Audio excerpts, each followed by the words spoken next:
Saudara, kalau saudara membaca di dalam Alkitab, saudara akan bertemu begitu banyak ayat-ayat yang menegaskan, yang memerintahkan untuk hidup takut akan Tuhan. Apa sebenarnya yang dimaksud dengan takut akan Tuhan? Dan apa janji-janji firman Tuhan bagi orang-orang yang hidup takut akan Dia dalam kehidupannya?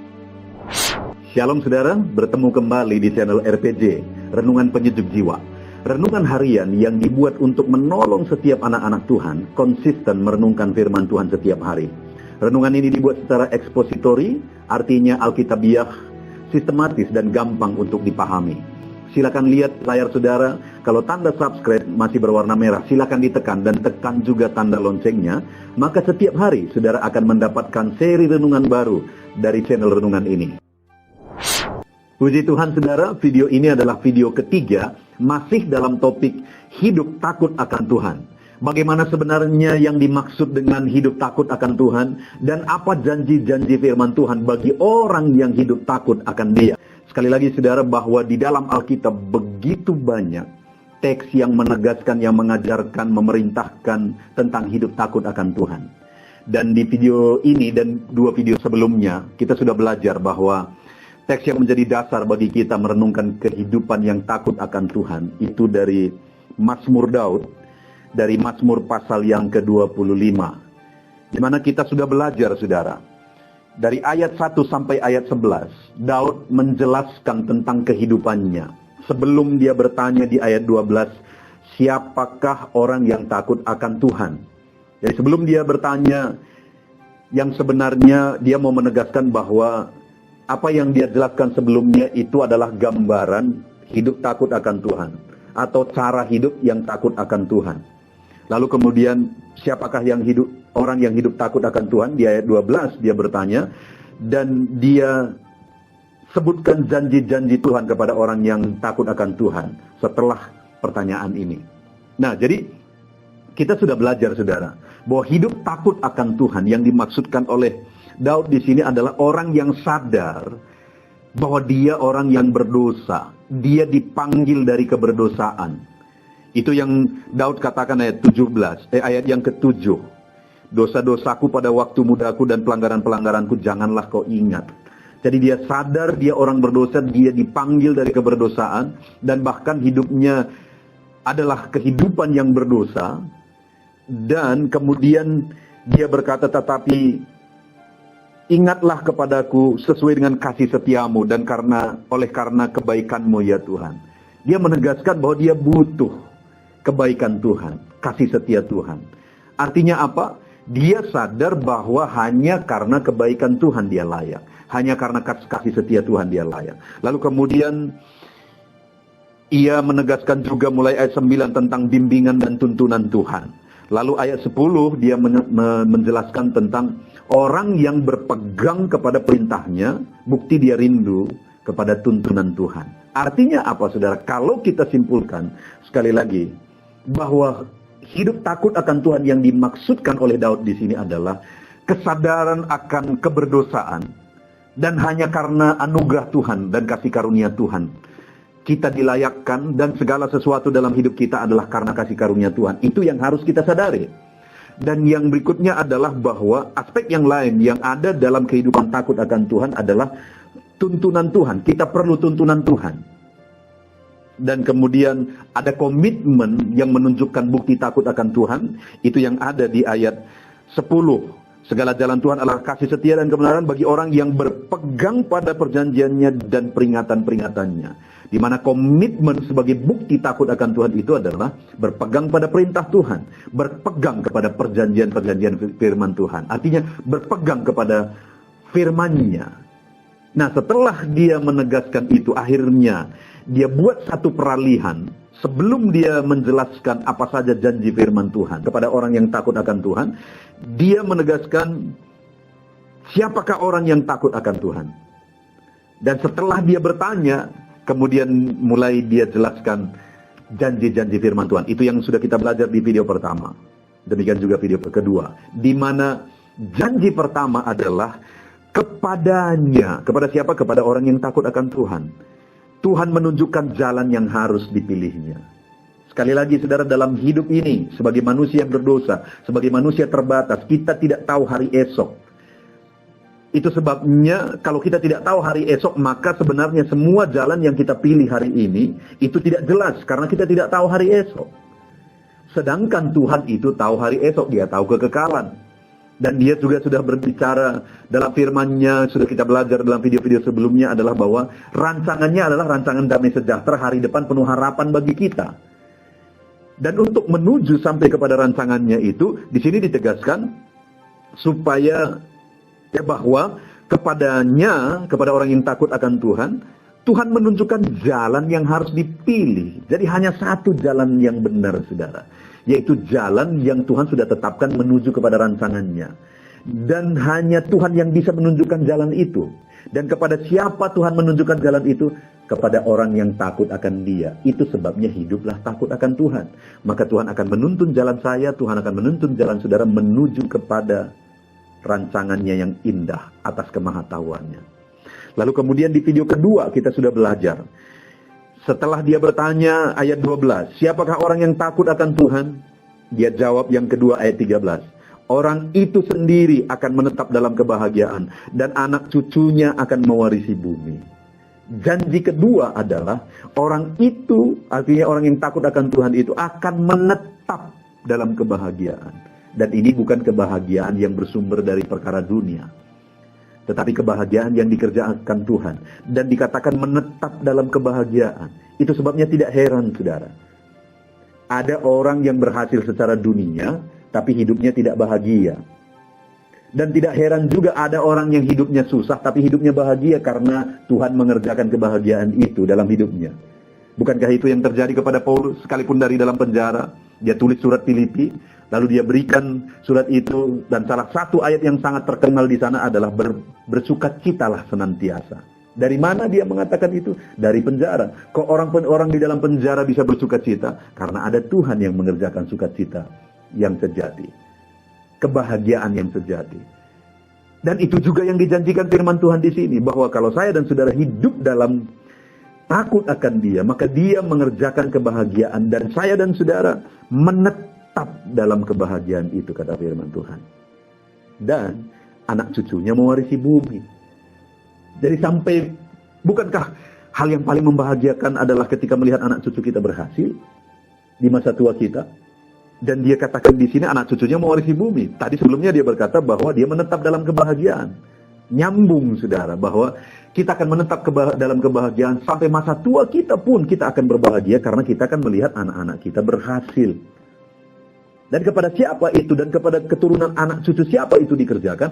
Orang yang takut akan Dia. Itu sebabnya pilihlah hidup takut akan Tuhan dalam kita menjalani kehidupan kita di dunia ini. Lalu kemudian yang terakhir, yang akan kita belajar lagi secara singkat di dalam video yang ketiga ini, di ayat 14. Setelah dia bertanya ayat 12, siapakah orang yang takut akan Tuhan? Jawaban ketiga, dia nyatakan di ayat 14. Tuhan bergaul karib dengan orang yang takut akan Dia. Dan perjanjiannya diberitahukannya kepada mereka. Ada dua hal yang ditegaskan di sini, saudara. Tapi berhubungan satu dengan yang lain. Bahwa kalau saya dan saudara hidup pilih takut akan Tuhan. Kalau seorang umatnya memilih hidup takut akan Dia, maka di sini dia katakan Tuhan itu bergaul karib. Saudara mengerti artinya karib? Begitu dekatnya, begitu intimnya. Jadi kepada siapa Tuhan dekat? Kepada orang yang memilih hidup takut akan Tuhan. Dan hal kedua yang dia tegaskan bahwa perjanjiannya diberitahukannya kepada mereka. Artinya apa? Atas keintiman itu, maka Tuhan akan menyatakan janji-janjinya kepada orang itu. Kepada orang yang takut akan Tuhan tadi. Jadi satu hal yang sangat indah, saudara, bahwa jika dalam kehidupan ini kita intim dengan Tuhan, kita dekat dengan Tuhan, karib dengan Tuhan, itu adalah perjalanan yang sangat indah dalam kehidupan kita. Sehingga janji-janji Tuhan itu dinyatakan, diberitahukannya kepada kita. Artinya kita mengerti dan mengalami janji-janji firman Tuhan dalam kehidupan kita. Bukankah itu kehidupan yang paling indah dalam kehidupan kita? Rindukah saudara dalam perjalanan hidup saudara, saudara karib dengan Tuhan? Belajarlah dari Alkitab saudara. Maka saudara akan melihat orang-orang yang luar biasa dalam kehidupannya. Pencetak sejarah dalam kehidupannya. History maker dalam hidupnya adalah orang-orang yang karib dengan Tuhan. Orang-orang yang dekat dengan Tuhan. Banyak raja-raja, kalau saudara baca nanti di kitab raja-raja, banyak raja-raja. Tetapi raja-raja yang mencetak sejarah adalah raja-raja yang dekat dengan Tuhan. Dalam kehidupan kita juga demikian. Apakah saudara mau dalam perjalanan hidup ini, saudara menjalani kehidupan yang luar biasa. Dan saudara dan saya mencetak sejarah dalam kehidupan ini. Kehidupan kita menjadi kehidupan yang luar biasa, yang akan berdampak besar. Jalani kehidupan karib dan intim dengan Tuhan. Sehingga dia akan menyatakan perjanjian-perjanjiannya. Dia akan nyatakan janji-janjinya bagi kita dalam kita menjalani hidup kita. Wow, saudara, bukankah itu kehidupan yang sangat indah dalam hidup kita? Dan bagaimana supaya perjalanan hidup kita intim karib dengan Tuhan? Bagaimana supaya dalam kita menjalani hidup kita, kita menikmati kedekatan keintiman dengan Tuhan. Dan kita menikmati janji-janjinya digenapi dalam hidup kita. Pilihlah hidup takut akan Tuhan. Orang-orang yang dekat dengan Tuhan adalah orang-orang yang takut akan Dia. Orang-orang yang Tuhan sendiri melangkah untuk karib dengan orang itu adalah orang yang memilih untuk intim karib dengan Tuhan dalam kehidupannya. Jadi hari ini saudara, di video ketiga ini kita sudah belajar. Mulai dari video pertama, kedua dan ketiga ini. Di mana Daud menjelaskan di dalam Mazmurnya pasal 25 ini. Bagaimana seharusnya kehidupan takut akan Tuhan dan apa janji firman Tuhan kepada orang yang takut akan Dia. Sebelum dia bertanya ayat 12, siapakah orang yang takut akan Tuhan? Dia jelaskan cara kehidupan orang yang takut akan Tuhan. Apa itu? Di mana orang itu sadar bahwa dia orang terbatas, dia orang berdosa. Dan dia butuh kasih karunia Tuhan. Artinya dia begitu menyadari bahwa dia layak, dia mampu semuanya semata-mata karena kasih karunia Tuhan. Karena dia orang terbatas, dia orang berdosa. Dan selayaknya dihukum dan dimurkai Tuhan. Tapi oleh karena kasih karunia Tuhan, dia dilayakkan. Itu sebabnya dia berkata, ingatlah aku oleh karena kasih setiamu. Demikian juga dalam hidup kita. Yang harus kita sadari bahwa kita ini orang berdosa dan kita butuh kasih karunia Tuhan. Dan Daud juga berkata bahwa dia butuh tuntunan Tuhan. Dan orang yang butuh tuntunan Tuhan, dia pegang perintah Tuhan. Jadi saudara, orang yang takut akan Tuhan adalah orang yang sadar bahwa dia butuh kasih karunia Tuhan. Karena dia orang terbatas, dia orang berdosa. Orang yang sadar bahwa dia butuh tuntunan Tuhan. Dan atas kerinduan itu, dia pilih untuk berpegang kepada firman Tuhan. Itulah kehidupan yang takut akan Tuhan. Dan janji firman Tuhan, kita sudah belajar dari video pertama, kedua, dan video ketiga ini. Janji firman Tuhan kepada orang yang takut akan Dia adalah kepadanya Tuhan menunjukkan jalan yang harus dipilihnya. Karena kita orang terbatas, saudara. Kita tidak mengerti hari esok sekalipun. Kita butuh tuntunan Tuhan dalam perjalanan hidup kita. Dan tuntunan Tuhan itu dinyatakan dan ditunjukkan bagi orang yang hidup takut akan Dia. Dan orang itu sendiri akan menetap dalam kebahagiaan. Itu yang kedua. Menetap dalam kebahagiaan, dan bukan kebahagiaan berasal dari dunia, tapi kebahagiaan sejati. Bahkan anak cucunya akan berhasil. Artinya di masa tua pun kita masih berbahagia karena kita melihat anak cucu kita berhasil. Dan janji ketiga ayat 14, Tuhan bergaul karib dengan orang yang takut akan Dia, dan perjanjiannya diberitahukannya kepada mereka. Tuhan dekat dengan orang itu, karib dengan orang itu, dan janji-janjinya dinyatakan, digenapi dalam kehidupan orang yang takut akan Dia. Itu sebabnya saudara, betapa indahnya kehidupan orang yang takut akan Tuhan. Pilihlah hidup takut akan Tuhan. Bagaimana caranya? Sadari bahwa saudara perlu kasih karunia Tuhan. Sadari bahwa hanya karena kasih karunia Tuhan saudara dilayakkan, dan jalani kehidupan saudara setiap hari. Mari kita jalani hidup kita.